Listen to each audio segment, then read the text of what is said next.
Bismillahirrahmanirrahim. Assalamualaikum warahmatullahi wabarakatuh. Berjumpa Waalaikumsalam. lagi di Ngobrol Desa. Pada pagi hari ini yaitu penggunaan Indeks Desa 2025 dalam menyusun bisnis plan BUMDes pada kegiatan ketahanan pangan.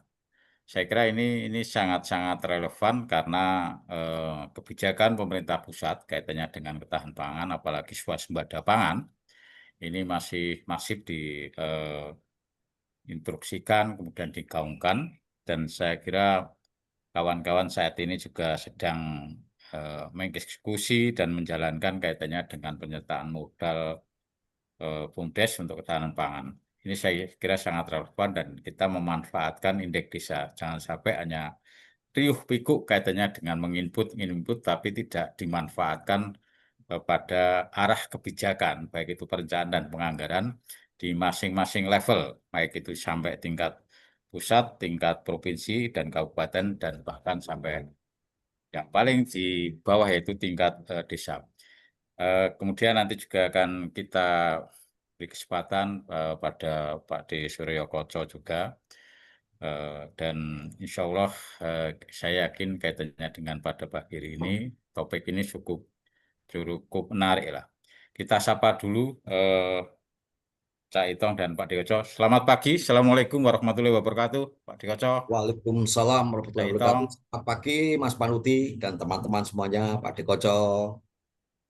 Pagi-pagi, lanjut. Ya, monggo, Cak Itong. Ini saya kira kan saat ini biar rekan-rekan juga bisa kira-kira memanfaatkan kaitannya dengan rekomendasi Indeks Desa itu pada bisnis plan BUMDes itu seperti apa, apalagi ini kaitannya dengan ketahanan pangan. Monggo, Cak Itong. Oke, Mas Panuti. Terima kasih. Selamat pagi semuanya teman-teman. Selamat bergabung pada program Ngobrol Desa. Pada episode kali ini kita akan bersama-sama memperbincangkan tentang Indeks Desa. Biar hidup kita tidak seperti pendamping yang ada dalam sinetron. Kalau kita lihat dalam sinetron itu kan 1 jam topiknya tentang talk show misalkan.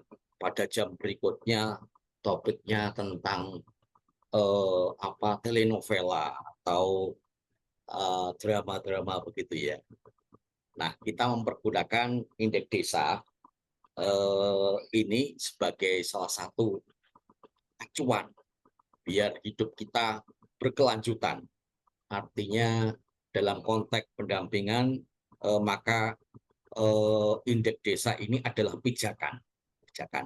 Nah, teman-teman semuanya, sebelum kita berbicara tentang topik kita pada pagi hari ini, ada baiknya kita mereview kembali bahwasanya di dalam Indeks Desa ini kan dimensinya, indikatornya ada 6.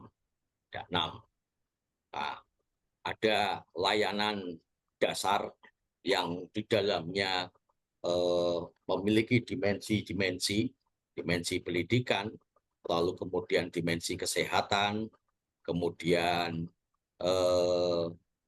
dimensi utilitas dasar atau layanan dasar. Kemudian yang kedua adalah indikator sosial yang di dalamnya atau dimensi sosial yang di dalamnya ada berbagai subdimensi. Ada subdimensi aktivitas, ada subdimensi fasilitas masyarakat, lalu kemudian yang ketiga, dimensi ketiga yaitu dimensi ekonomi yang di dalamnya ada subdimensi produksi desa, kemudian subdimensi fasilitas pendukung ekonomi, lalu kemudian indikator dimensi keempat adalah dimensi lingkungan yang di dalamnya ada dimensi pengelolaan lingkungan, lalu kemudian dimensi penanggulangan bencana, dan dimensi yang kelima adalah aksesibilitas, yang di dalamnya ada dimensi subdimensi kondisi akses jalan, kemudian subdimensi kemudahan akses, dan yang terakhir adalah dimensi tata kelola pemerintah desa, yang di dalamnya ada subdimensi kelembagaan dan pelayanan desa, lalu kemudian subdimensi tata kelola keuangan desa. Nah, pada topik hari ini teman-teman semuanya, tentu saja mulai dari dimensi yang pertama hingga dimensi yang keenam itu memiliki itu berupa data-data yang sangat potensial sekali untuk kemudian dijadikan sebagai salah satu data yang kita pergunakan di dalam melakukan proses fasilitasi di desa. Nah, sehingga kalau kita membayangkan indeks desa itu sebagai kompas hidup, itu Mas Panuti, Pak Dikoco, dan teman-teman, dia berbicara secara lantang kepada para perencana, gitu ya, pada para perencana. Kalau boleh kita dengarkan, misalkan selaku pendamping, indeks desa ketika dia berbicara secara lantang kepada para perencana, maka dia akan sangat lantang sekali ketika bertemu dengan angka-angka yang kondisi skornya itu kecil, begitu ya. Kondisi skornya kecil karena kondisi skor yang kecil itu menunjukkan tentang perkembangan desa yang juga masih dalam tahap baik itu berkembang maupun maju, begitu ya. Atau bahkan tertinggal dan sangat tertinggal, begitu ya. Nah, disinilah kemudian kita mencoba untuk mempergunakan indeks desa tahun 2025 yang sekarang ini sedang menunggu finalisasi, ceritanya, sedang menunggu finalisasi untuk kemudian kita jadikan sebagai salah satu data yang itu bisa kemudian kita pergunakan bersama-sama dalam proses fasilitasi atau pendampingan di desa dalam rangka penyusunan banyak hal perencanaan. Nah, kita sekarang di bulan 7. Bulan 7 sudah masuk pada hari ke-29. Nah, tentu teman-teman semuanya ketika kita masuk di hari ke-29, maka maka proses perencanaan yang ada di desa mungkin ada yang sudah berjalan dengan baik, ada pula mungkin yang berjalan dalam konteks masih penggalian gagasan, atau bahkan mungkin yang sedang terjadi adalah proses rembuk stunting misalkan. Nah, ini tidak lupa kita juga mesti harus melakukan proses fasilitasi yang berkaitan dengan penggunaan dana desa sebesar 20% untuk dijadikan penyertaan modal bagi BUMDes di masing-masing lokasi dampingan teman-teman semuanya. Nah, saya akan share screen, begitu ya, share screen. Ini naskah yang akan saya share ini adalah naskah yang di dalamnya menjadi dokumen diskusi, begitu ya, menjadi dokumen diskusi, dan semoga pada pertemuan hari ini dokumen diskusi ini nanti bisa kemudian mengingatkan kembali kepada kita semuanya bahwasanya betapa pentingnya proses fasilitasi perencanaan pembangunan desa menggunakan indeks desa. Sebagaimana kita ketahui teman-teman, bahwasanya indeks desa ini merupakan data-data yang sifatnya makro. sehingga mudah sekali sebetulnya kita menemukan berbagai macam data-data yang bisa kemudian kita jadikan sebagai salah satu alat untuk melakukan pendampingan berkaitan dengan bagaimana mempergunakan dana sebesar 20% tersebut untuk kegiatan ketahanan pangan yang dalam regulasi itu dimandatkan kepada badan usaha milik desa selaku pengelola begitu ya, sehingga konteksnya adalah konteksnya adalah penyertaan modal. Nah, teman-teman,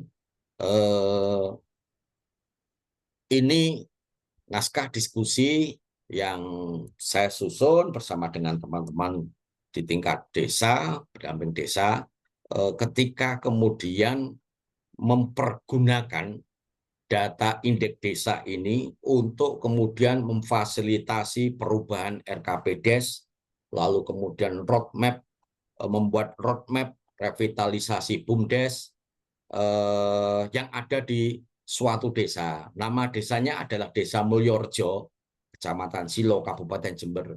Desa ini berada di hulu, Mas Pandu, di ujung, di atas.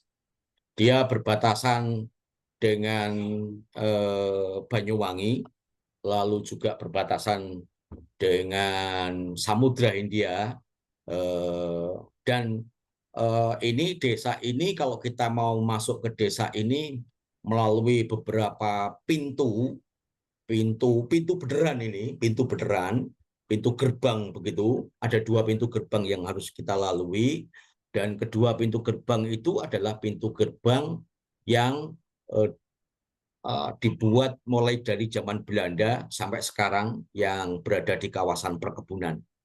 Sehingga kita bisa membayangkan kalau harus melewati 2 pintu gerbang, maka desa ini benar-benar tertutup begitu ya, tertutup, terisolasi begitu, atau mungkin dengan bahasa yang lebih ramah lagi adalah terpencil begitu ya. Nah, kami membuat naskah diskusi ini ya sebagai kerangka acuan pertama, kerangka acuan diskusi untuk memperbincangkan bagaimana kita mempergunakan indeks desa ini sebagai salah satu data yang bisa dipergunakan untuk melakukan perubahan RKPDes tahun 2025. Latar belakang, jadi yang melatar belakangi itu Mas Panuti, sehingga posisi kami dengan menggunakan dokumen ini ya sebagai guidance begitu ya, sebagai guidance. Lalu kemudian karena mandatnya adalah 20% dana desa itu harus dialokasikan untuk ketahanan pangan berbasis potensi lokal, maka kita bisa menemukan banyak hal sebetulnya di dalam indeks desa tahun 2025, khususnya yang berkaitan dengan potensi lokal. Nanti akan kita lihat bersama-sama. Jadi dengan kata lain, revisi dokumen RKPDes 2025 ini tidak sekedar menjadi satu kewajiban yang harus digugurkan, tapi memang benar-benar mandat regulasi yang sekaligus membuka peluang. Apa peluangnya? Yaitu mensejahterakan warga, menaikkan skor indeks desa, dan menambah PAD, pendapatan asli desa, lewat revitalisasi usaha BUMDes.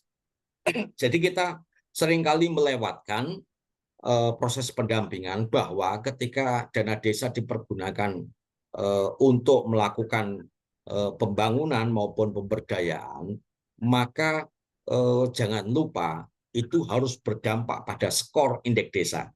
Sehingga kita punya view, punya bayangan indeks desa tahun 2026 itu harus seperti apa. Nah, nanti kita akan ke sana sama-sama teman-teman.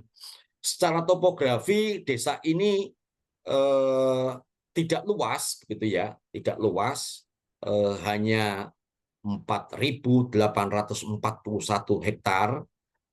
Dia berada di wilayah pegunungan, ketinggiannya 450, Kemudian di dalamnya banyak kebun kopi, kebun cengkeh, ada jalan yang terhubung. Jalan itu juga sudah baik dibangun oleh pemerintah kabupaten. Jalan itu terhubung ke desa itu dan kemudian berhenti di situ. Jadi memang menjadi jalan terakhir gitu ya, menjadi jalan terakhir. Jadi ujung aspal itu berada di tidak jauh dari kantor desa. Nah, secara demografi jumlah penduduknya 12.781 jiwa.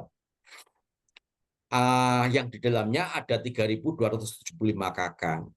Sedangkan penduduk miskin di tahun 2024 itu sebanyak 1.780 atau 14% yang terkonsentrasi sebagai pekerja buruh tani, kopi, dan pekerja informal lain. Jadi kemudian asetnya berupa tanah kas 17 hektar. Ini bukan di pinggir jalan raya, maksudnya ini di jalan desa begitu ya. Ada jaringan air gravitasi, balai desa, ada gudang BUMDes. Jadi BUMDes selama itu memiliki gudang. Kemudian produk desa ada kopi robusta, pisang kepok, gula kelapa, kayu sengon, ternak kambing. Ini produk. Produk unggulannya itu kopi Mas Panuti. Jadi jumlah orang yang naik haji di lereng Baban Silosanen namanya itu dari tahun ke tahun meningkat. Jadi jumlah jamaah haji Kabupaten Jember itu terbesar justru dari lereng Baban Silosanen ini karena kopi robustanya. Nah, lalu kemudian produk pangan utama ada jagung, ubi kayu, sayur, lalu kemudian beras dipasok dari luar. Nah, data-data ini Mas Panuti, ini bukan data yang diambil dari interview begitu ya, atau melakukan pelacakan di berbagai berbagai perambah atau berbagai website misalkan, bukan, tetapi data-data ini kita dapatkan justru dari indeks desa yang telah diinput beberapa waktu lalu. Nah, sehingga dari indeks desa kita sudah bisa kemudian menemukan produk-produk yang ada di desa. Ini sekilas menjadi gambaran umum di desa seperti itu. Ada 3 isu strategis yang penting untuk kemudian kita dorong. Pertama adalah akses pasar terbatas. Karena posisi desa paling hulu, paling terakhir begitu ya. Sehingga kondisi ini membuat harga sembako utamanya itu tinggi sekali. Karena memang di sana tidak ada pertanian padi begitu ya, karena mereka berada di kawasan kebun dan hutan. Lalu kemudian belum ada unit ketahanan pangan yang terstruktur di RKPDes 2025. Kemudian sudah ada BUMDes. Sudah ada BUMDes, ini BUMDes yang sebelum revitalisasi Mas Panuti dan teman-teman semuanya. Yang sudah berjalan dengan unit usaha yaitu toko sembako. Ini masih kecil ya, masih kecil juga ya ala kadarnya begitu. Tapi ada satu peluang yang menarik di tahun 2025 yaitu dana desa tahun 2025 ini ada earmark gitu ya. Besaran minimalnya adalah 20%. Nah, untuk ketahanan pangan dan dapat disalurkan sebagai penyertaan modal di BUMDes. Nah, berbicara Desa Mulyorejo, ini dana desanya sangat besar sekali Mas Panuti. Hampir 2 miliar 300-an ya. 2 miliar 300-an. Kalau tidak salah di Kabupaten Jember, Desa Mulyorejo ini adalah desa terbesar penerima dana desa kedua. Nah, dalam konteks melakukan perubahan RKPDes ada semacam timeline begitu ya yang kami susun. Di awal Agustus nanti ada musyawarah sosialisasi berkaitan dengan Kepmen 3 tahun 2025 berkaitan dengan usulan ketahanan pangan. Lalu kemudian minggu kedua di bulan Agustus itu penetapan perubahan RKPDes tahun 2025. Lalu kemudian minggu ketiga revitalisasi BUMDes, minggu keempat perubahan APBDes tahun 2025. Ada pergeseran belanja dan pencatatan PADes. Nah, di sini teman-teman semuanya kita bisa melihat bahwasannya rancangan ini belum terimplementasi, baru akan berjalan nanti di bulan Agustus. Sehingga kesempatan itulah yang kemudian kami pergunakan untuk menyusun ini semampat mungkin. Nah, lalu kemudian kami juga menyusun roadmap revitalisasi bisnis BUMDes tahun 2025 sampai 2026. Roadmap-nya sampai tahun 2026, Mas Panuti. Kuartal ketiga, Q3 ini kuartal 3 tahun 2025 sampai persiapan. Itu ada 3 hal kegiatan yang harus fokus kita lakukan, yaitu finalisasi bisnis plan. Ini nanti yang akan kita perbincangkan. Lalu pelatihan manajemen retail dan gudang, renovasi gudang jadi lumbung pangan desa sebanyak 30 tempat ini. 30 tempat. Lalu kuartal, nah outputnya itu ada lumbung yang siap dipergunakan dan sistem stok digital. Harapannya itu berdampak pada indeks tahun 2026, Mas Panuti dan Pak Deko teman-teman, yaitu pada dimensi ekonomi, subdimensi yang berkaitan dengan indikator ketersediaan bahan pangan. Lalu kemudian kuartal 4 di tahun 2025 mulai melakukan peluncuran, ada ada unit baru begitu ya, unit baru yang dikembangkan. Pertama adalah toko sembako plus, jadi harga grosir dengan besaran 5% di bawah pasar di kecamatan. Jadi jarak antara Desa Mulyorejo dengan kecamatan itu ya sekitar 15 kilo begitu ya, 15 kilo. Kalau kita turun itu lebih cepat karena karena ya turun begitu ya, karena dari atas begitu, memang dari hulu. Tapi kemudian kalau kita berangkat bisa jadi kemudian hampir 45 menit. 45 menit. Nah, itu kondisinya. Lalu kemudian seperti yang tadi saya sampaikan, itu karena penduduknya itu sebagian besar mayoritas adalah petani kopi, maka ada upaya untuk serap kopi dan gula, seperti tadi yang saya sampaikan ada gula kelapa begitu ya, dengan skema jual putus begitu ya. Omset awal sekitar 150 juta per bulan. Itu kemudian ada kemitraan dengan 20 petani yang ada di sana. 20 petani ini pun kita dapatkan dari indeks desa. Nah, kemudian dampaknya yang kita harapkan adalah dimensi ekonomi. Ada keterjangkauan bahan pangan, akses pangan berarti, dan pemanfaatannya. Nah, itu. Nanti di tahun 2026 BUMDes melakukan ekspansi dengan menambah 1 unit usaha, yaitu unit ayam petelur. Nah, dampaknya diharapkan adalah dimensi sosial, bisa mengurangi angka kemiskinan, kemudian meningkat lembaga ekonomi yang lainnya yang ada di desa. Nah, lalu kemudian ada warung digital layanan antar sembako, ini terinspirasi dari dari obrolan kita beberapa tahun yang lalu saat Pak D meluncurkan aplikasi yang berkaitan dengan itu namanya BEMO apa begitu ya. Nah, lalu kemudian ini juga mau kita sodengkan juga dengan Lares.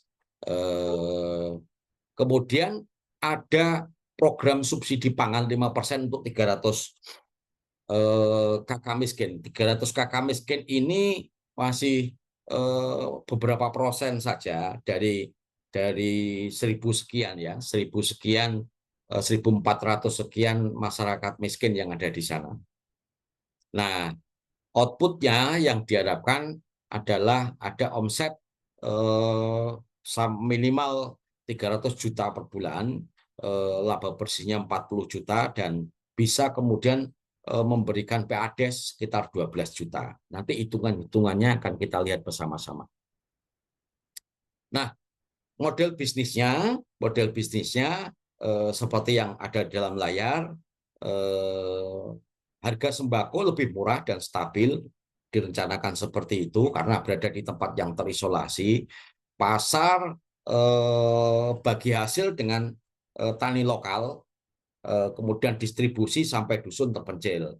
Segmen pasarnya internal ini Mas Panuti, karena memang hulu ya. Jadi segmen pasar BUMDes ini adalah masyarakat yang jumlahnya 12.781 penduduk tadi itu.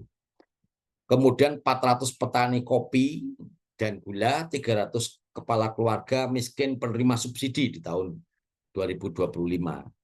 Kemudian saluran ada toko fisik, gerobak keliling, aplikasi warung digital, pendapatan margin retail sekitar 8%, fee-nya 3% dari hasil tani, penjualan telur, jasa logistik. Jadi BUMDes ini memang tetap bergerak di bidang perdagangan.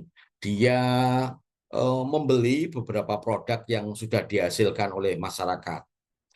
Lalu kemitraan, modelnya kemitraan, ada beberapa lembaga yang bisa diajak kemitraan, ada koperasi tani, ada KWT, ada kemudian distributor beras Bulog, ada bank sampah juga di desa.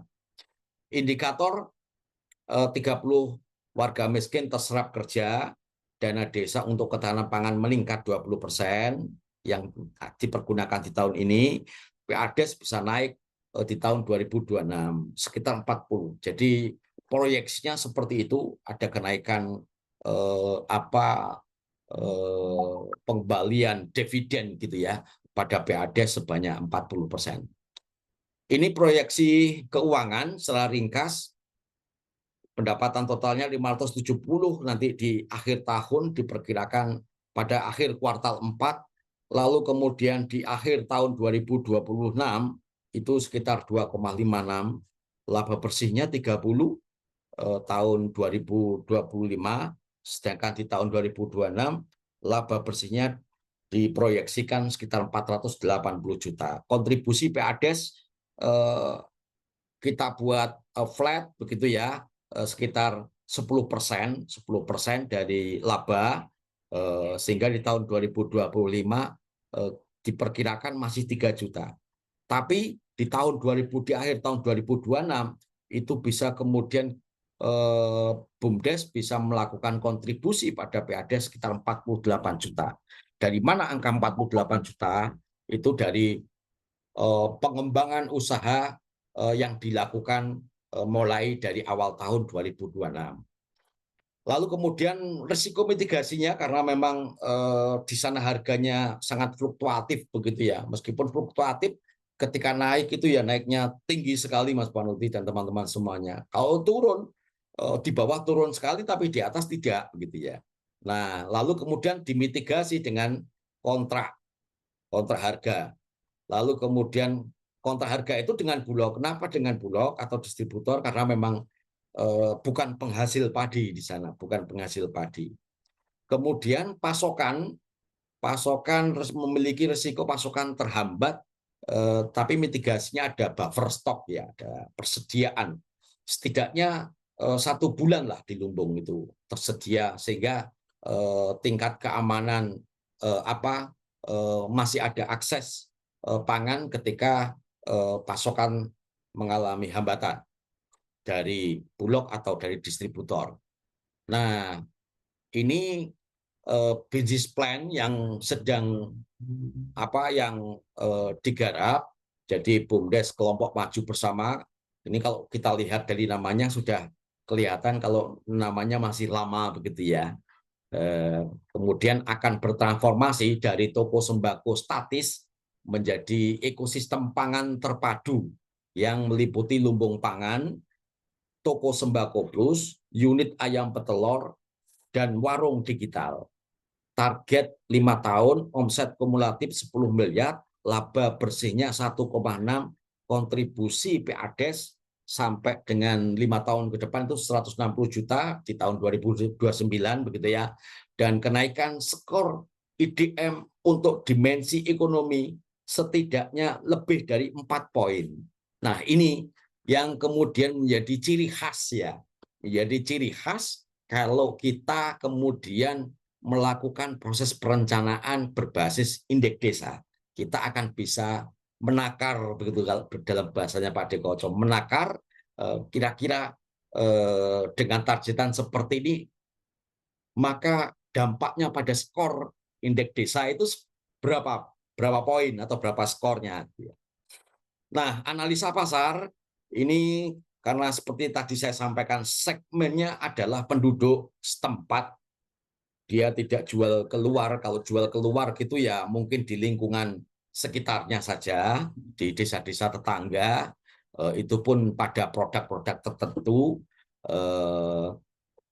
Segmennya adalah rumah tangga di desa tersebut, jumlahnya atau volumenya 3.275, kebutuhannya adalah harga sembako yang stabil, lalu layanan antar. Kenapa ada layanan antar? Meskipun sebetulnya tidak ada tradisi orang membeli kemudian diantar begitu, tapi ini adalah satu terobosan untuk kemudian menyikapi menyikapi agar arus perdagangannya biar cepat begitu. Itu yang pertama. Yang kedua, ada kebiasaan mulai pagi hari sebelum kita Zoom begini, mereka sudah tidak ada di rumah. Mereka sudah berkebun jauh begitu sampai di lokasi yang biasa disebut dengan tangki nol. Lalu kemudian para anak-anak sekolah, nah sehingga ada upaya untuk melakukan layanan antar. Potensi penetrasinya sekitar 60% ya pada 3 tahun pertama. Kemudian petani kopi sebanyak 400, ada kepastian pasar, pembayaran cepat, jadi pembayaran menggunakan pelengkap QRIS atau media-media pembayaran lainnya yang digital begitu. Ini sudah mulai mewabah gitu ya, Mas Panuti, mulai mewabah di sana. Dan ini kemudian perlu ditangkap sebagai salah satu potensi atau peluang untuk pengembangan warung digitalnya. Lalu ada kakak miskin 300, ini nanti akan menjadi penerima manfaat sembako subsidi.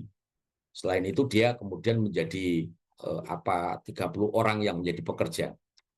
Pasar luar desa secara online. Nah, ini penguatannya di kopi dan di gula, Nah, gula kelapa. Nah, diperkirakan bisa mengcover sekitar 10 kecamatan. 10 kecamatan ini juga kami dapatkan dari indeks desa. 10 kecamatan ini menjadi pasar yang selama ini ya menjadi pasar kopi gitu ya, pasar kopi di 10 kecamatan itu. Cuma selama ini masyarakat turun untuk dijual di berbagai tempat begitu. Nah, sekarang direncanakan untuk diinovasi menggunakan online. Omset yang berpotensi didapat begitu sekitar 15% lah dalam 5 tahun. Nah, ini Mas Panudi dan Pak Dekoco serta teman-teman semuanya. Kemudian produk dan layanannya, lumbung pangan, toko sembako, unit ayam telur, dan sebagainya. Rencana operasionalnya seperti ini rencana operasional dan SOP yang sudah dibuat. Nah, unitnya yang berkaitan dengan unit lumbung pangan desa tadi itu ada 2 gudang, lalu kemudian dioperasikan jam 8 sampai 16, kemudian SOP-nya FIFO, first in first out. Jadi barang yang masuk di lumbung pertama itu harus menjadi barang pertama yang dikeluarkan, FIFO. Kalau teman-teman pernah kuliah di di ekonomi jurusan akuntansi pasti akan menemukan istilah FIFO, LIFO gitu ya. First in, first out, last in, first out begitu. Nah, ini yang biar barang yang lama tidak numpuk di barang karena itu berpengaruh terhadap kualitas. Lalu kemudian Sembako Plus ada 3 kasir, 2 kurir. Dia bekerja dari jam 6 sampai jam 20, sip-sipan. Harga kunci SOP-nya harga harian, cash handling 2 shift, kemudian stock take mingguan. Ayam petelur dan warung digital. Nah, ini SOP-nya. Lalu kemudian perlu ada pelatihan di tingkat awal sebelum ini berjalan, 5 unit ini berjalan. Pelatihannya di awal adalah manajemen retail, kemudian penentuan harga pasar, harga dasar produk, kemudian digital marketing. Nah, ini menjadi tantangan karena berkaitan dengan tema-tema pelatihan ini, tema-tema pelatihan yang kemudian membutuhkan orang yang memiliki keahlian gitu ya, keahlian untuk berbicara tentang topik atau tema-tema di pelatihan awal ini. Lalu kemudian proyeksi keuangan 5 tahun. Jadi diproyeksikan seperti ini, pendapatannya 570, ini ada investasi selain dari dana desa, kemudian laba bersihnya diperkirakan di akhir 2025 30 juta, dikembalikan ke desa sebanyak 3 juta, lalu kemudian proyeksi sampai 29 tahun 2029 sekian. Dari dari pendapatan tersebut atau dari kemampuan untuk melakukan pengembalian dana itu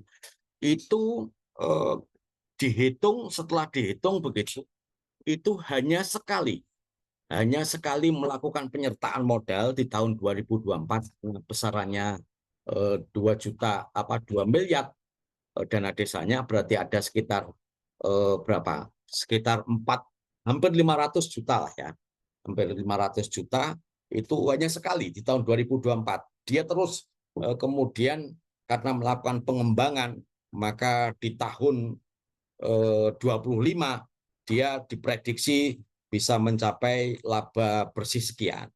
Nah, jadi yang saya ceritakan adalah bukan persoalan kemudian angka-angka ini, Mas Panudi, Pak Dekoco, dan teman-teman, tetapi kemudian bagaimana kita bisa memaknai bahwasanya masyarakat ini juga potensi gitu ya. Potensi selain alam ya, selain alam, masyarakat ini juga potensi, dia bisa menjadi pasar.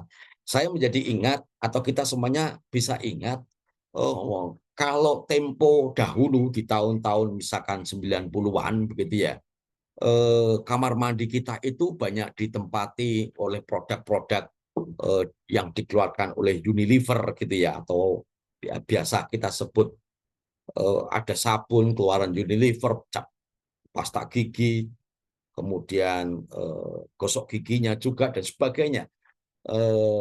Mereka pintar kemudian memotret kebutuhan pasar gitu ya. Mereka mengambil pada sisi yang jarang kita pikirkan gitu ya. Nah, kita mencoba mengambil wilayah itu di awal sehingga unit lumbung tadi itu yang menjadi embrio lumbung pangan desa yang akan berjalan di tahun 2025 itu nanti di tahun 2026 sudah melakukan ekspansi BUMDes, ada beberapa pengembangan unit usaha. Semuanya itu dari indeks desa, teman-teman. Indeks desa yang diperkirakan nanti di tahun 2026 hanya mampu berpengaruh terhadap penambahan skor sebanyak 4 poin pada dimensi ekonomi. Itu mungkin dulu Mas Panudi yang bisa saya bagikan di pagi hari ini sebelum kita berbicara lebih dalam tentang eh, keuangannya dan sebagainya.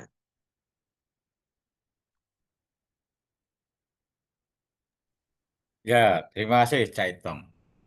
Ini sudah memantik kita kaitannya dengan memanfaatkan data indeks desa yang selama ini hanya digaungkan input update, mana kaitannya pemanfaatan pada arah kebijakan, khususnya pemerintah desa, pemerintah kabupaten, sampai pemerintah pusat. Ini tadi diangkat oleh Cak Itong kaitannya dengan khusus kaitannya dengan yang dimensi ekonomi. Mungkin yang lebih didalami saya kira ini Cak Itong. Karena kita tadi ngomong kaitannya dengan bisnis plan BUMDes. Mungkin catatan aja, catatan yang perlu. Satu adalah yang kaitannya tadi kan belum belum cetolnya. Satu kaitannya dengan karena tadi potensinya adalah pertanian jagung, kopi, gula kelapa, sama pisang kepok. Saya kira yang perlu perlu dianu itu yang pertama itu. Itu yang kaitannya seberapa seandainya itu dalam 1 tahun kita kalkulasi 1 tahun itu. Sebenarnya produk dari petani-petani sana itu jagungnya itu berapa ton sih? Berapa ton sih kaitannya dengan itu. Kemudian juga tadi kaitannya gula gula kelapanya juga berapa ton sih. Kemudian tadi kaitannya pisang kepoknya berapa ton dan kopinya juga. Yang pertama hasilnya. Kemudian tadi sana kan langka kaitannya dengan beras atau padi ya tadi.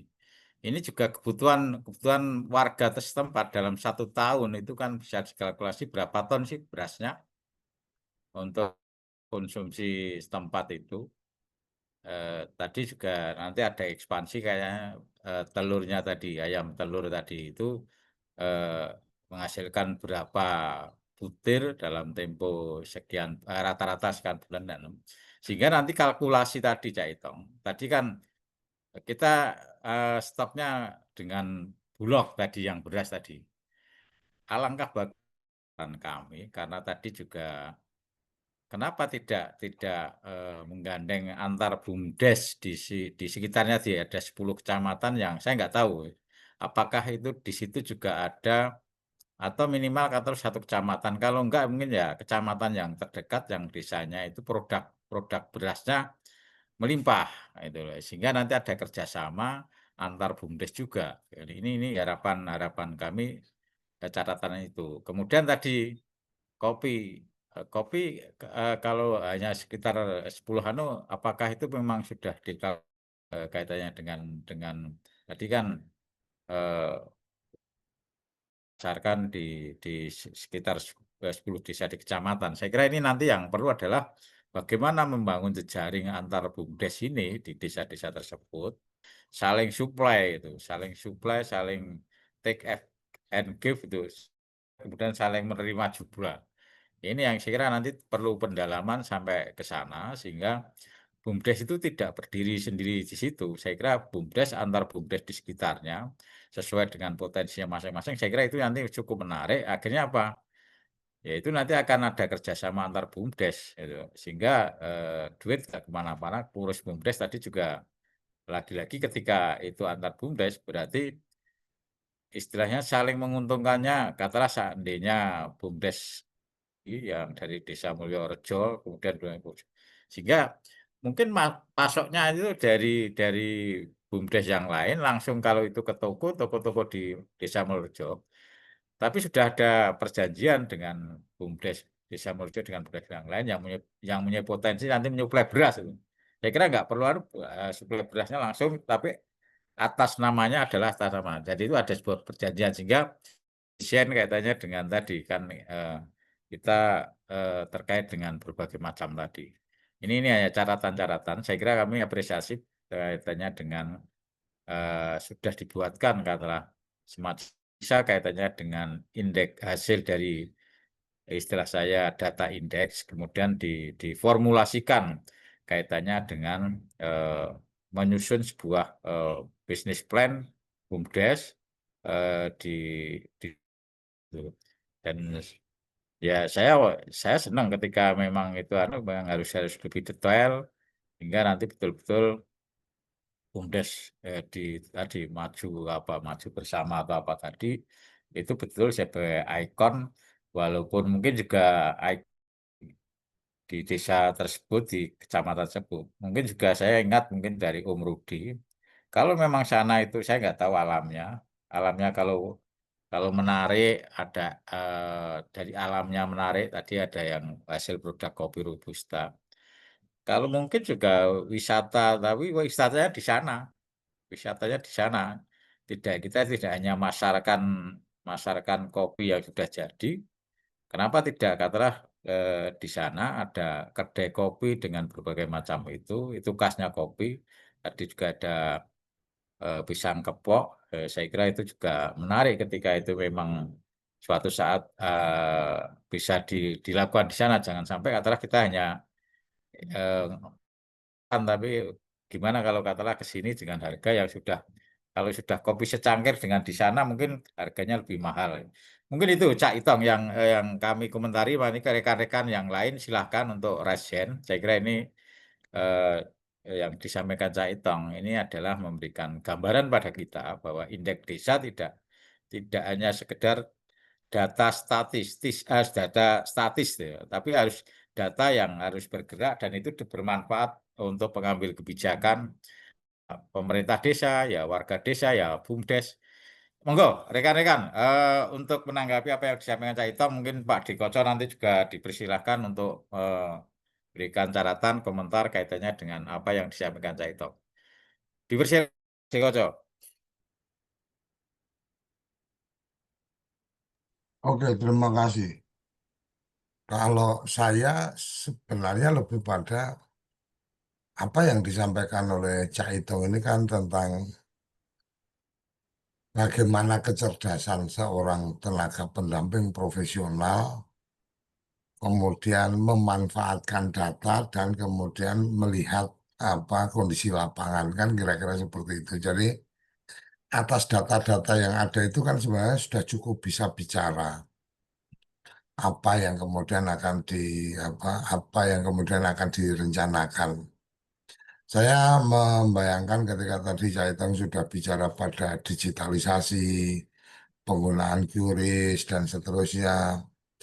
Ini desa boleh terpencil, tapi teknologi dia cukup beradab kan kira-kira seperti itu. Nah, ini yang menurut saya menjadi sesuatu yang menarik dan mungkin saya belum tahu bagaimana Caitong mengolah data itu, tapi setidaknya kalau saya nggak tahu saya ini kalau memang nggak terlalu pandai ya, nggak terlalu pandai artinya secara akademis saya nggak hebat gitu kan.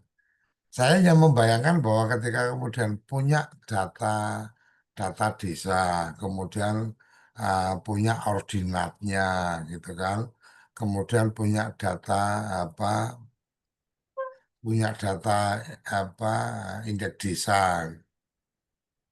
Nah, kalau saya kok membayangkan ya cukup duduk di depan komputer, kemudian perintah ke GPT, ya udah selesai. Minta rekomendasi apa nih, agenda-agenda yang perlu ditangani terhadap perencanaan untuk desa ini. Kayaknya bisa jadi sudah bisa memberikan gambaran informasi karena ordinatnya di sini, maka kemudian GPT akan mendeteksi apa wilayahnya seperti apa dan seterusnya. Nah, mungkin yang perlu ditambahkan adalah informasi-informasi tentang keberadaan desa saat ini, artinya keberadaan desa saat ini tentang bagaimana anak sekolahnya berapa banyak, jauh dari sekolah berapa jauh dan seterusnya. Nah, ini menurut saya menjadi sesuatu yang menarik. Tapi sisi yang menarik yang saya tangkap tadi adalah sudah ada BUMDes. Sudah ada BUMDes yang itu bahasanya Caiteng itu ada sebelum revitalisasi atau apalah istilahnya. Bahkan punya gudang. Nah, saya nggak tahu ini fenomenanya atau apa yang perlu dibaca. Tapi kemarin saya mendapatkan satu link tayangan berita dari apa JTV kalau nggak salah ya. Nah, jadi di Jawa Timur itu ada seorang kepala desa yang menurut saya out of the box gitu lah. Artinya mungkin di kepala saya kebayang, tapi karena saya bukan kepala desa, saya nggak bisa eksekusi kan gitu. Tapi ini kepala desa ini langsung eksekusi. Jadi ketika kemudian ada Kopdes, ada BUMDes, ada dana penyertaan, kemudian dia berpikirnya adalah Kopdes jangan menggantungkan apa utang. Nggak perlu mikir utang itu prosesnya panjang bla bla bla dan seterusnya. BUMDes punya duit karena ada dana ketahanan pangan. Masyarakat di situ rata-rata petani, maka ada kebutuhan-kebutuhan apa saprodi dan seterusnya. Cara berpikir kepala desanya yang menurut saya luar biasa.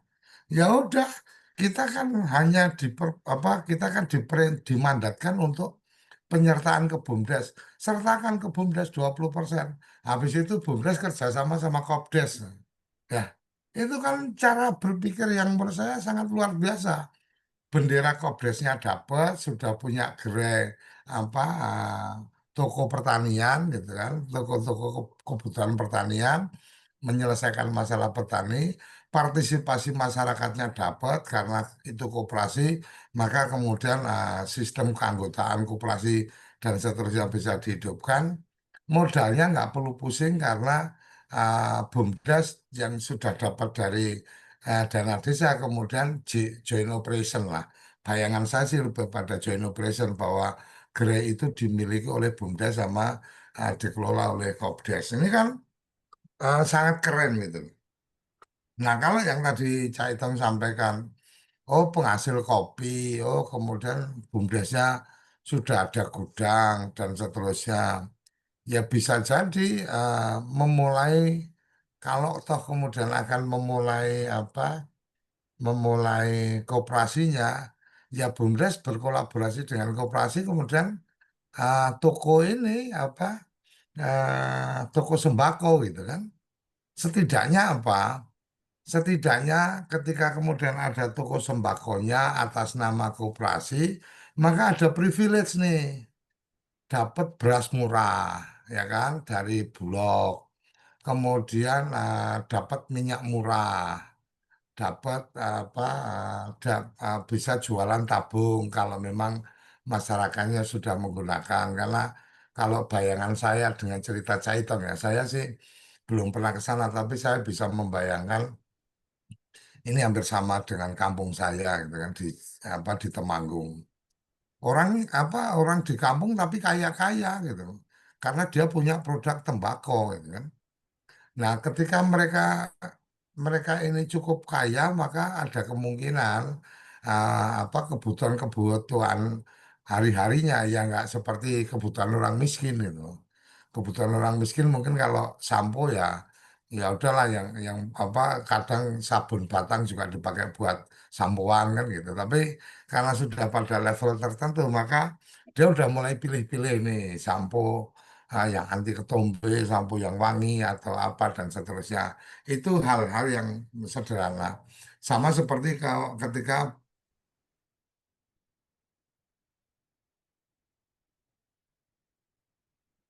Lag ya, Cak Itong, Pak Koco. Ya, Pak Dekoco Nge-lag loh. mulai.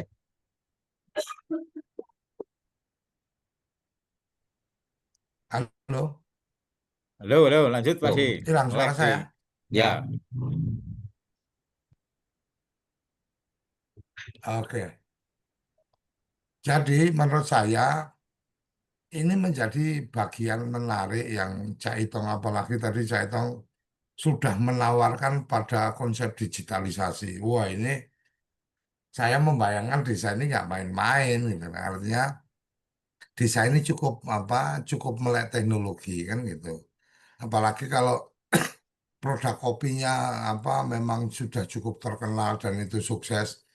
Mungkin bisa dicermati sekarang mereka apakah jualnya green bean atau kemudian dia sudah jualnya itu dalam bentuk apa, sudah bentuk kupas atau kemudian sudah di roasting. Nah, ini kan bisa level up apa levelnya dinaikkan nih dari tadinya green bean kemudian sudah apa jadi biji apa biji kering umpamanya atau kemudian sudah sampai ke apa roastingan. Nah, roastingan cerita tentang roasting itu kan juga sesuatu juga storytellingnya tentang bagaimana ngerosting. Kalau kalau kamu beli yang sudah apa sudah roast bean sudah di roasting maka kalau dari desa ini kamu akan mendapatkan roastingannya itu apa menggunakan kuali tanah gitu kan. Kemudian apa bagaimana berprosesnya itu menjadi satu cerita. Jadi secangkir kopi yang diminum itu bukan sekedar rasa pahit gitu loh.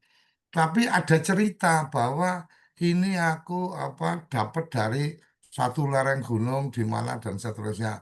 Nah, kemasan kemudian apa dikemas dengan baik dari kelompok apa dari BUMDes atau kelompok usaha dan kemudian dijual secara online, maka kemudian dia bisa langsung menjangkau konsumen secara langsung.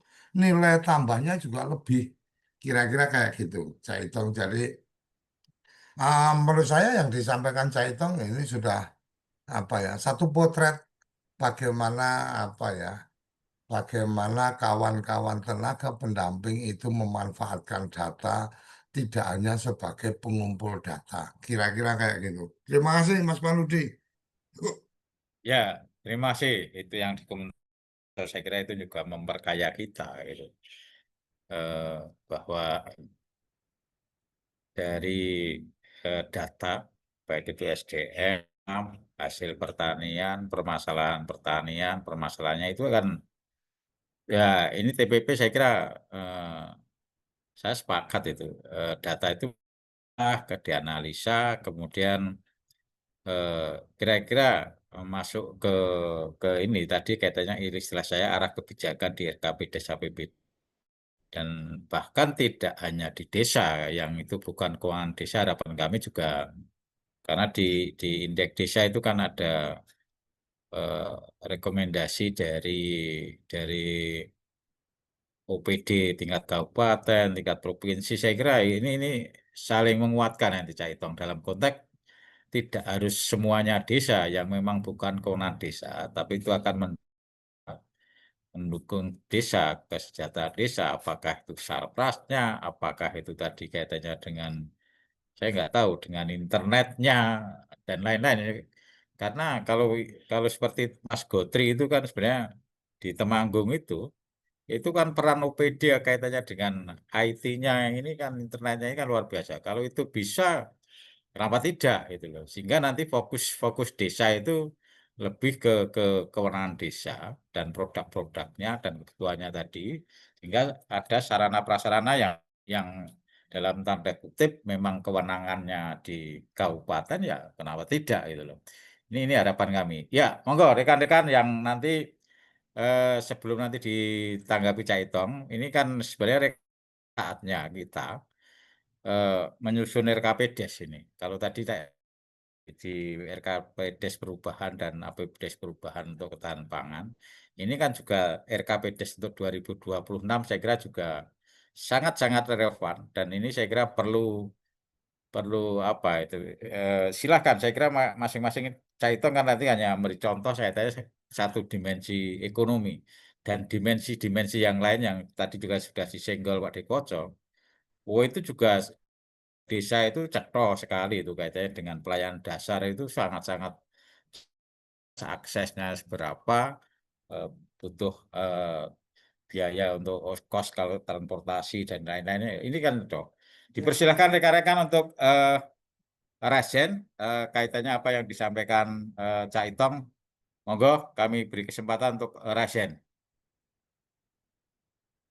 Kalau enggak ya sambil ya monggo Mas Irfan Tawakal dari Banteng, Sulawesi. Dipersilakan open kamera, open mic. Bentar.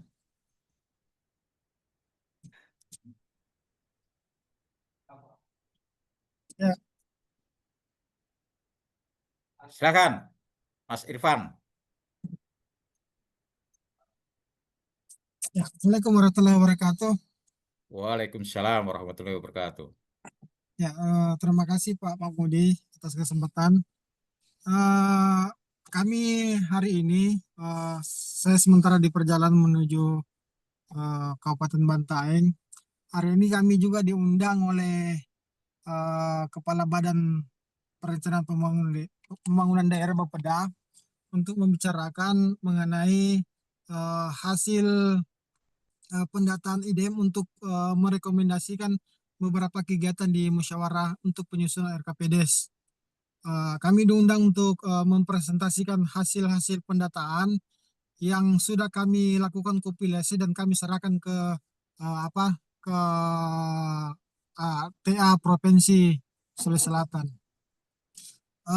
Menariknya Pak Mamudi di Bantaeng itu karena ini sementara menyusun RPJMD daerah, menariknya di Bantaeng itu sudah menjadikan indeks desa itu sebagai indikator penyusunan rancangan strategisnya. Jadi ide itu sudah masuk dalam indikator RPJMD kabupaten. Karena memang indeks desa ini memang dirasakan oleh kami di Bantaeng karena pada saat kita melakukan penyusunan perencanaan itu kita selalu merujuk ke indeks desa. Indeks desa, apalagi indeks desa ini kan sudah bertambah dimensinya sebagaimana dijelaskan tadi Caitong. Jadi kami di Bantaeng ini sudah menjadikan rujukan itu, bahkan sudah dijadikan sebagai indikator RPJMD di Kabupaten Bantaeng. Yang kedua Pak Budi, sekaitan dengan indeks desa, di Bantaeng itu kan ada 46 desa. Dari 46 desa itu dengan proses indeks desa tahapan indeks desa yang kami lakukan itu sudah ada 30 desa. Sudah ada 30 desa yang masuk kategori mandiri. Ya, ini apalagi di tahun ini ada sekitar 10 lebih desa yang masuk kategori mandiri. Saya kira ini adalah perkembangan yang sangat bagus untuk kami di Bantaeng. Memang kami di Bantaeng ini Pak Mudi, memang ada salah satu desa itu yang memang progresnya begitu signifikan, mulai dari desa mulai dari desa yang tidak berkembang, kemudian itu terus melaju menjadi desa yang mandiri karena mereka memang mengikuti dia mengikuti memang indeks desa. Jadi indeks desa yang dimensi-dimensi yang punya nilai yang tinggi itu yang mereka intervensi itu. Misalnya di dimensi kebencanaan itu kan nilainya sangat tinggi. Sehingga kami mendorong memang setiap desa itu mempunyai kegiatan-kegiatan kegiatan-kegiatan yang berdimensi mitigasi bencana karena itu adalah dimensi yang tinggi nilainya. Nah, itu kita coba mengintervensi itu setiap desa sehingga di Bantaeng itu memang cukup signifikan peningkatan peningkatan grade desa ini menjadi desa yang maju menjadi desa mandiri. Mungkin seperti itu Pak Mudi, kami dari Bantaeng.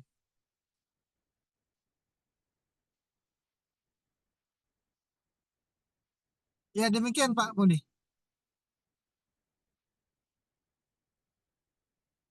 Unmute Mas Panti. Ya, ya, terima kasih Mas Irfan Tawakal. Ini saya kira melengkapi apa yang disampaikan Caitong. Sisi Caitong adalah membangun dari grassroots potensi dan permasalahan jadi desa lebih mendalam. Kemudian tempatnya Mas Irfan Tawakal ini juga strategis karena apa? Karena indeks desa bagian tempat saya istilah IQ dari RPJM daerah. Wah ini luar biasa. Ini luar biasa ketika dua sisi ini tadi dikolaborasikan. Uh, Tujuannya adalah apa-apa yang menjadi perlu diintervensi dalam kebijakan pemerintah daerah Kemudian itu akan berdampak pada desa ini luar biasa ini. Monggo Cak Itong ini ditanggapi ini. Saya kira yang sampaikan Pak Dekoco, Mas Irfan tapi saya kira ini akan memperkaya kita bagaimana kita ini menginisiasi, mengadvokasi baik di tingkat desa, tingkat kabupaten, kalau kita di tingkat kabupaten, bahkan tingkat yang lebih tinggi. Monggo Cak Itong. Masih Enut ya.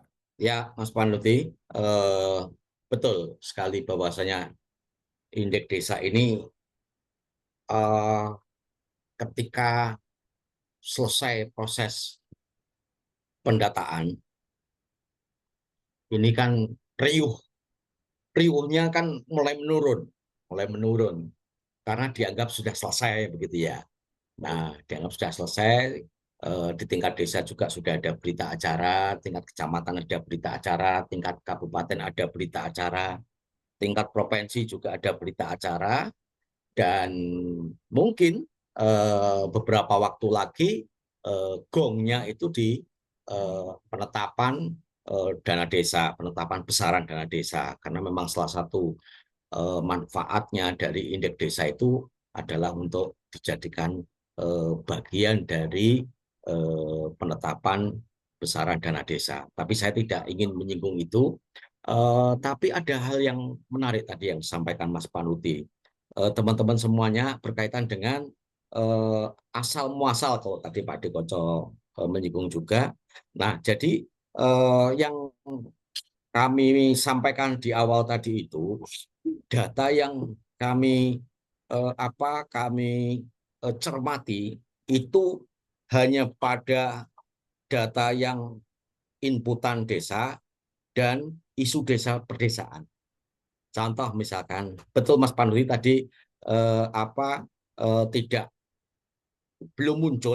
kami munculkan berapa sih sebetulnya berapa ton produk pisang misalkan atau produk jagung, atau benarkah di Mulyorejo ini tidak ada padi begitu ya. Nah, ini semuanya teman-teman bisa kita lihat bersama-sama. Misalkan berkaitan dengan jagung. Jagung ini menjadi produk unggulan Mas Panuti di sini. Jadi produk unggulan karena memang kultur struktur tanahnya memang tidak memungkinkan untuk padi. Nah, jagung ini kalau berbicara padi, ini padi tidak ada di sana. Beras itu masuk di sana pada saat ada program Raskin, begitu ya, ada program Raskin, atau terakhir ini program bantuan pangan, gitu ya, beras masuk di sana. Lalu kemudian untuk jagung itu 150 ton per tahun, kecil sebetulnya 150 ton per tahun. Kedelai tidak ada, kacang tidak ada. Lalu kemudian yang saya sampaikan tadi berkaitan dengan tanaman, ini ada pete di sana itu banyak pohon-pohon pete, per tahunnya 15 ton. Nah, tadi yang saya sampaikan yang menjadi mahkota produk unggulannya itu adalah kopi. Kopi di sana sangat besar sekali produknya per tahun, sehingga orang-orang sana memang menjadikan kopi ini beberapa waktu lalu sebagai isu emas hitam gitu, karena ada proses penambangan di kawasan Baban Silosanen. Jadi isu perlawanan. Nah, ini totalnya produksi dalam 1 tahun terakhir sebanyak 2.500 ton. Ini menjadi produk unggulannya ya. Selain itu ada ternak juga. Ternaknya ya tidak begitu banyak, tapi ada kultur karena masyarakatnya masyarakat Madura begitu ya, masyarakat Madura di sana.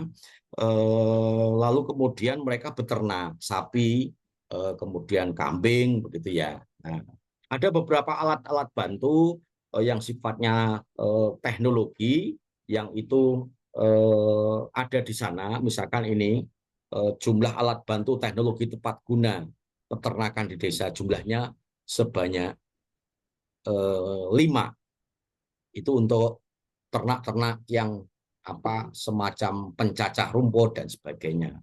Nah, ini potensi yang ini data yang kami ambil gitu ya. Data yang kami ambil yang kami jadikan sebagai dasar penentuan kita itu mau bisnis apa sih? BUMDes itu mau bisnis apa sih gitu ya. Karena dalam Kemendes nomor 3 tahun 2025 bisnis ketahanan pangan untuk mendukung swasembada pangan itu adalah bahan pangan lokal.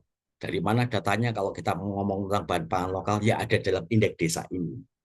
Nah, lalu kemudian yang disampaikan Pak Dekoco tadi berbagai macam hal tadi sudah menjadi masukan. Wah, ini seperti situasi saat ini berarti pagi hari ini sedang mendapatkan masukan-masukan baik dari Mas Panuti sama Pak Dekoco yang itu bisa kemudian kita sampaikan dalam konteks pengembangan berikutnya. Nah, setidaknya ada begini, mungkin kalau berbicara Mulyorejo tadi Mas Panuti, Pak Dekoco, ada hitungan-hitungan yang menurut saya seolah-olah gitu ya, seolah-olah ini. Sekali lagi seolah-olah. Seolah-olah Desa Mulyorejo itu seolah-olah ya hanya kemudian cukup pada penyertaan modal 1 tahun pertama. Mas Panuti di dalam layar terlihat ini cash flow. Ya, terlihat. Ini cash flow. Cash flow di dalam hitungan mereka itu hanya sekali penyertaan modal. Tidak tahu nanti di tahun 2026 apakah ada regulasi yang mengatur tentang penyertaan modal. Kalau ada berarti bisa dipergunakan untuk pengembangan yang lainnya. Tetapi dari penyertaan modal yang sekali di tahun 2025 sebanyak 454 ini ada hitungan-hitungannya yang kemudian akan masuk di ini Mas Panuti, masuk di neraca BUMDesnya. Neraca BUMDes. Ini neraca BUMDes yang kemudian setiap tahunnya itu muncul laba-laba yang sangat signifikan. Itu hanya sekali penyertaan. Artinya begini, maksud saya Mas Panuti, dengan potensi yang ada dalam data yang ada dalam indeks desa, kita sudah menemukan berbagai macam produk. Lalu kemudian kita hubungkan dengan dana desa untuk penyertaan modal. Kalau dikelola secara serius, patuh terhadap mitigasi, SOP dijalankan dengan baik, lalu inovatif begitu ya, maka hitungannya sampai dengan tanggal 31 Desember tahun 2029 itu total ekuitasnya itu lebih dari 2 miliar. Lebih dari 2 miliar. Artinya apa? Artinya ya membutuhkan komitmen gitu ya. Komitmen tidak hanya pada pemerintah desa tetapi komitmen pada pelaku ekonomi gitu ya. Pada BUMDes dalam hal ini salah satunya. Untuk kemudian mematuhi beberapa perencanaan, sistem perencanaan yang dibangun. Nah, itu hanya 1 kali penyertaan modal. Kalau di desa kemudian setiap tahun ada penyertaan modal untuk penguatan ketahanan pangan dalam rangka mendukung program swasembada pangan, maka betapa besarnya keuntungan yang bisa didapat. Betapa besarnya keuntungan yang bisa didapat. Nah, hitungan-hitungannya laba usaha sampai tahun 2029 untuk pengembalian modal BUMDes dari 1 kali penyertaan ke pemerintah desa tahun 2029 bisa sampai 70 juta 999.992 rupiah. Nah, ini jika kembali lagi jika dikelola mematuhi perencanaan, sistem perencanaan, maka dari duit yang 454 juta tadi itu setiap tahun BUMDes akan bisa melakukan pengembalian dana yang itu bisa menjadi PAD dari BUMDes dengan hitungan seperti ini. Memang di tahun pertama hanya 3 juta, berikutnya naik begitu. Ini hanya sekali. Nah, itu mungkin yang bisa saya sampaikan berkaitan dengan bagaimana posisi keuangan ketika melakukan penyertaan modal sekali dengan memanfaatkan potensi desa yang ada, masih memanfaatkan potensi desa yang ada ya, belum inovasi dan sebagainya. Lalu kemudian inovasi itu karena indeks desa ini menjadi bagian dari data yang sudah diverifikasi, divalidasi, bahkan teman-teman pendamping PON, PLD, PD, bahkan TA kabupaten sudah mengakui bahwasanya data ini valid, maka enak sekali kalau itu kita manfaatkan untuk sebagai bahan penyusunan bisnis begitu ya. Nah, itu mungkin Mas Panuti. Dan tentu saja puji syukur ini kalau Mas Irfan Tawakal tadi menyampaikan indeks desa sudah masuk menjadi bagian dari penyusunan RPJMD. Nah, ini menarik di sana. Nanti akan kelihatan sampai sejauh mana indeks desa, rekomendasi-rekomendasi dalam indeks desa itu bisa terimplementasi. Karena dalam RKPD biasanya ada goncangan-goncangan kebijakan yang itu kemudian ya sama dengan di desa, mengalami perubahan-perubahan begitu ya. Tinggal konsistensi RPJMD itu mau diorientasikan pada sektor apa? Apakah sektor kesehatan, sektor pendidikan, atau sektor-sektor ekonomi begitu ya. Nah, tentu saja kalau berbicara tentang hal-hal yang sektoral tadi itu, maka ada hal yang perlu dijaga. Apa itu? Kewenangan desa yang seperti Mas Panuti sampaikan. Kewenangan desa. Setidaknya karena di dalam di awal tahun itu pemerintah kabupaten meninggalkan musrenbang kabupaten yang dilakukan di kecamatan dengan mengisi SIPD. Nah, biasanya di SIPD inilah kemudian terjadi pertarungan usulan antara usulan yang sudah ada di dalam DURKP dengan usulan yang tiba-tiba oleh sektoral ditetapkan.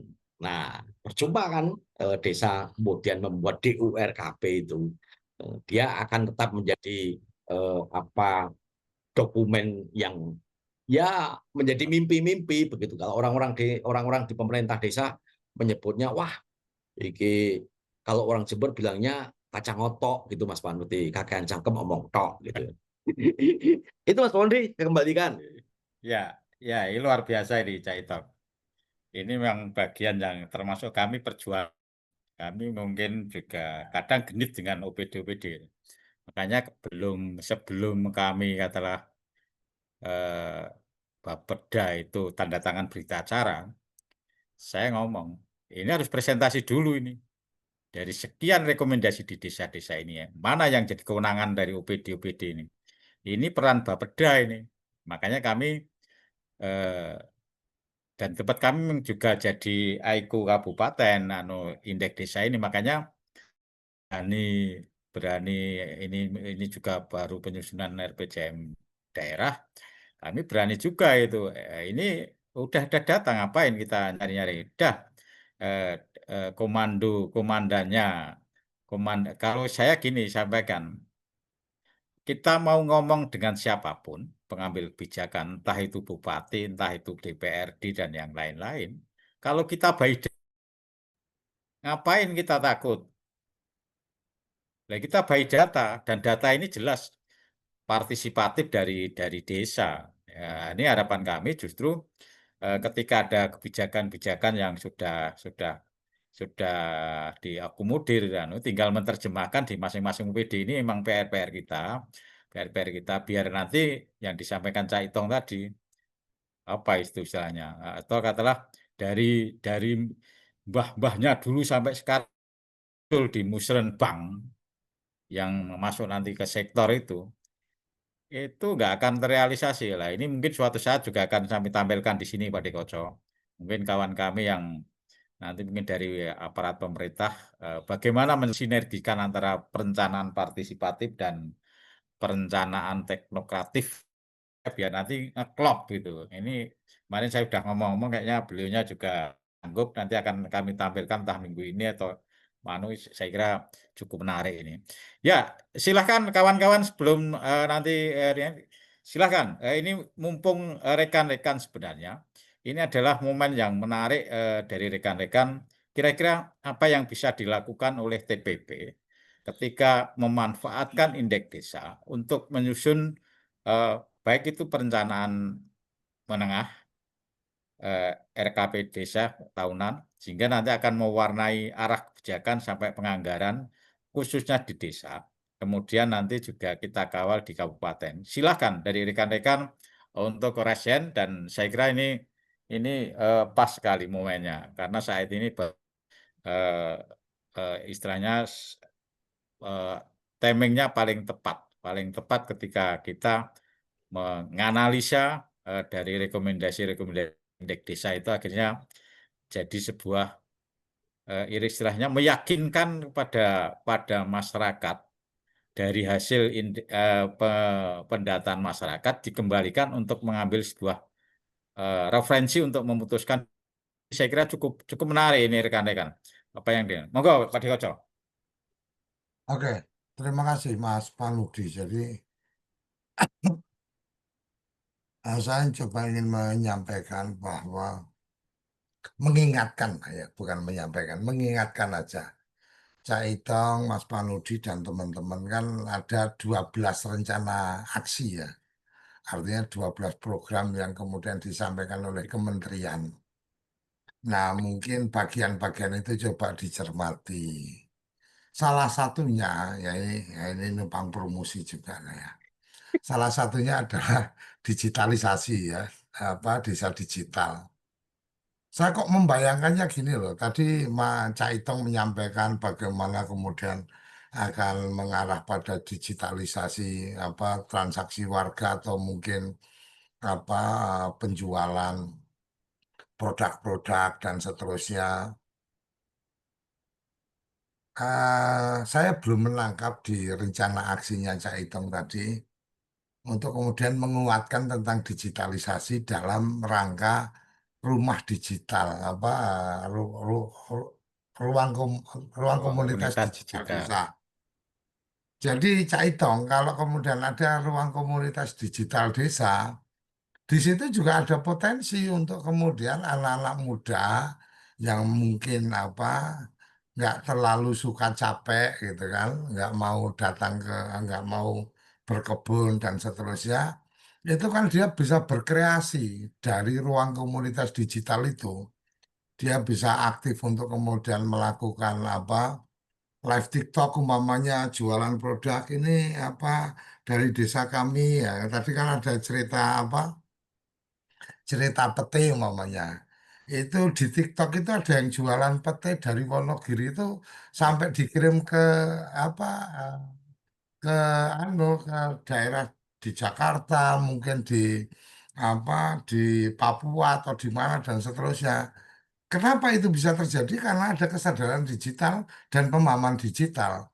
Nah, saya membayangkan Caitong, kalau kemudian di dalam rekomendasinya adalah membangun ruang komunitas digital desa, yang itu bisa menjadi satu tambahan unit usaha dari Badan Usaha Milik Desa, modal ruangan, modal ring light, modal lampu, modal kamera, modal akses internet, anak-anak muda bisa jualan di situ, bisa jualan kopinya, bisa jualan petenya, bisa jualan apapun yang kemudian dia bisa mendapatkan harga lebih bagus. Kenapa? Karena rantai pasok apa rantai distribusinya terpotong habis. Saya kalau pengen beli apa kopi yang dari tempat Caitong yang tadi ceritakan tadi, mungkin akan satu kesulitan.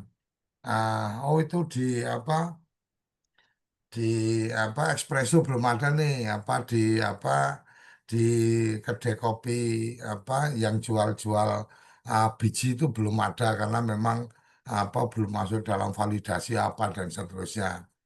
Nah, ketika dengan ruang digital itu, saya udah nggak perlu repot-repot. Yang penting ada pengiriman dari sana gitu kan. Nah, pengirimannya gimana ya itu tadi dengan aplikasi yang ada atau apapun itulah. Jadi saya pikir Caitong ada yang terlewatkan. Caitong tadi cerita tentang bagaimana digitalisasi tapi belum masuk dalam satu rekomendasi. Tahun depan itu akan ada mini studio yang diinvestasi oleh badan usaha milik desa yang kemudian itu tambahan penyertaan dari desa. 100 juta udah cukup itu 100 juta untuk ada kamera, ada apa akses internet dan seterusnya. Ini saya pikir akan jadi luar biasa. Kenapa tadi saya bilang jadi promosi? Ya bisa jadi ya kawan-kawan bisa juga menggunakan marketplace yang kita punya laris. Nah, insya Allah awal awal Agustus ini sudah bisa running. Ini sudah versi betanya sudah ada. Insya Allah itu running. Teman-teman bisa memanfaatkan itu. Bahkan di sana selain marketplace juga ada reseller. Jadi Cak Itong yang mungkin kalau kemudian Cak titip Cak aku pengen kopi yang di sana. Kalau sekarang kan kemudian juga Cak Itong celingak-celinguk juga kan gitu. Kalau kemudian ternyata sudah diedukasi dari desa itu kemudian ada di laris, Cak Itong tinggal nge-share aja. Tinggal nge-share ini beli di sini. Begitu Cak Itong nge-share itu saya beli maka Cak Itong dapat fee komisi dari penjualan. Loh kan enak banget itu. Artinya bahwa ah, apa mereka yang membantu menjualkan juga dapat komisi dari transaksinya. Nah, itu nantinya ada di Laris yang insya Allah akan segera kita rilis. Alhamdulillah ini beberapa orang sudah mencoba versi betanya. Nanti oh cara masangnya kayak gini, oh cara setting harga dan seterusnya. Saya pikir itu tambahan dari saya Mas Panudi Caitong. Jadi karena tadi kepikiran aja loh. Oh ya, kenapa 12 rencana aksi yang sudah ditetapkan Menteri Desa Digital dan tadi kan disampaikan ya Mas Panudi mungkin ke desa wisata kan gitu. Nah, tapi desa digitalnya kalau belum ada, apalagi tadi saya dengar saya hitung itu BUMDes baru penyertaan modal sekali. Ya udah, tambah sekali bikin studio. Anak-anaknya juga senang gitu kan. Pak Kades kalau mau ada apa pertemuan Zoom meeting dan seterusnya udah duduk di studio gitu kan, gagah banget gitu kan.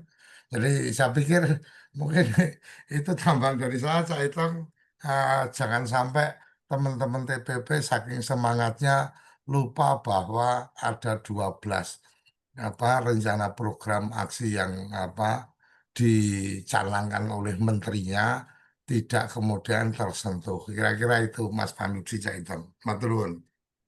Ya, terima kasih ya, Pak Dekoco. Ya, saya kira kalau kami terus terang, Pak De, kami tetap mengawal itu. Makanya kan kemarin kan mewujudkan kampung kambing digital ya, Pak De. Kami terus terang juga mendorong. Tempat kami itu ada minimal sudah ada 3 desa yang punya istilahnya studio mini untuk podcast itu. Nah, ini saya kira makanya mengisi-ngisi konten di podcast ini biar nanti menarik itu tadi saya sepakat itu. Makanya ya mudah-mudahan nanti laris ini nanti juga kami sampaikan pada mereka-mereka biar yang kita bisa memanfaatkan ini kan saling menguntungkan itu. Saya kira produk-produk desa itu sekarang sudah ya tadi pete tadi. Kami sama itu Pak Denyonya saya pete loh, beli beli pete dari online itu. Nah, ini saya kira banyak sebenarnya ini monggo lah. Saya kira rencana aksi dari 12 rencana aksi itu saya kira monggo kira-kira sesuai dengan potensinya masing-masing di desa dan dari indeks desa. Saya optimis itu sudah terdapat di sana datanya. tinggal tadi cara menganalisanya, kemudian memformulasikan akhirnya meyakinkan pada tadi ya ini menurut saya adalah tim menyusun RKJMDes nanti yang diberi peran ketiga untuk melakukan itu adalah tim RKPDes itu kan ada 11 dari sekian itu nanti ada pembagian menurut saya lebih konkret nanti. Tapi kita menginisiasi kita karena kalau nggak kita ya nanti dia nggak tahu. Itu saya kira itu cukup. Nanti saya yakin apa yang disampaikan Cak Itong juga tadi tingkat OPD juga respect. Saya kira lebih mempercepat akan mempercepat terwujudnya ini karena apa? Karena ketika didukung kebijakan di pemerintah daerah, ya kita tinggal kewenangan desa aja, yang lain-lain itu support pemerintah daerah ini harapan kami sehingga saya ngomong kalau cuma adalah untuk sampai naikkan indeks desanya itu dari mandiri berapa, nggak sulit, cetok kok itu, cetok masing-masing desa itu mana yang harus disupport itu peran OPD mana, peran desa mana itu saya kira nggak sulit. Substansi katanya menjadikan mudah warga, mensejahterakan warga itu akan secara otomatis akan terwujud. Ya, ini sudah 1,5 jam. Kami beri kesempatan pada Pak Dekoco untuk closing statement, juga Cak Itong untuk closing. Monggo, dipersilakan. Pak Dekoco dulu atau Cak Itong, monggo. Oke, terima kasih Mas Panudi. Jadi pagi hari ini kita mendapatkan pembelajaran tentang bagaimana seorang tenaga pendamping profesional bisa memanfaatkan datanya dengan lebih baik. Pembelajaran yang kedua yang kita bisa dapat pada kesempatan kali ini adalah bagaimana kita mesti bersama-sama berkolaborasi. Artinya bahwa ketika yang tadi disampaikan Caitong, mungkin materi itu adalah materi untuk diskusi dengan teman-teman di desa. Tetapi kemudian ketika diangkat di dalam forum ini, maka kemudian ada orang di luar desa yang bisa memandang dengan cara yang lain.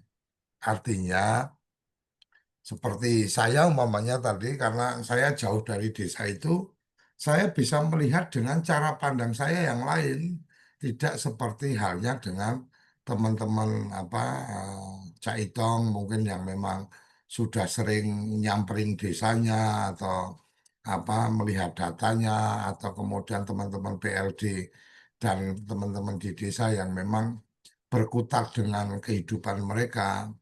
Satu hal yang saya perlu sampaikan adalah kadang kita merasa bahwa apa yang kita miliki itu tidak berharga. Artinya ya memang kayak gini gitu loh.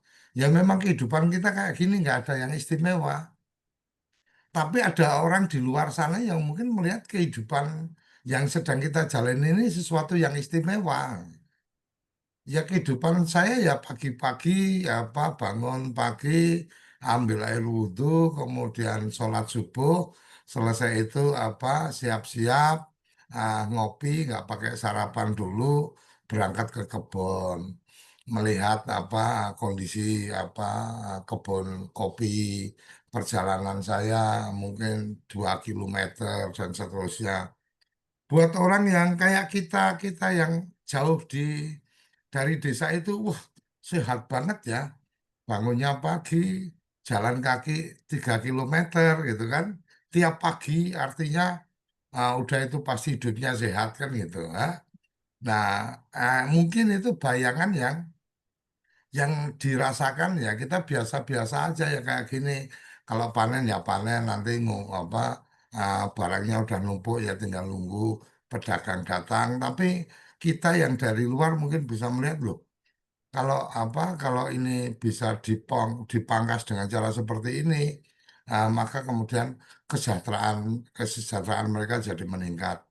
Oh ya kita namanya beras ya itu barang mewah, barang mahal dan seterusnya. Ya kita belinya paling ya kalau pas ada pembagian raskin dan seterusnya. Sementara sisi yang lain kalau kita melihat kelompok warga yang ada di situ jumlahnya berapa. Kemudian matematika kita berhitung, berarti kalau satu orang itu satu hari itu sekali makan umpamanya berapa gram gitu kan, dikali sekian, dikali sekian, dikali sekian, ini potensi yang luar biasa ini. Kenapa kemudian tidak langsung punya stok beras nih untuk seminggu atau 2 minggu yang kemudian itu dijadikan modal untuk usaha BUMDesnya dan seterusnya. Jadi uh, menurut saya ngobrol desa kita bisa jadikan ruang-ruang pembelajaran yang seperti ini bahwa bukan dalam konteks pamer ya.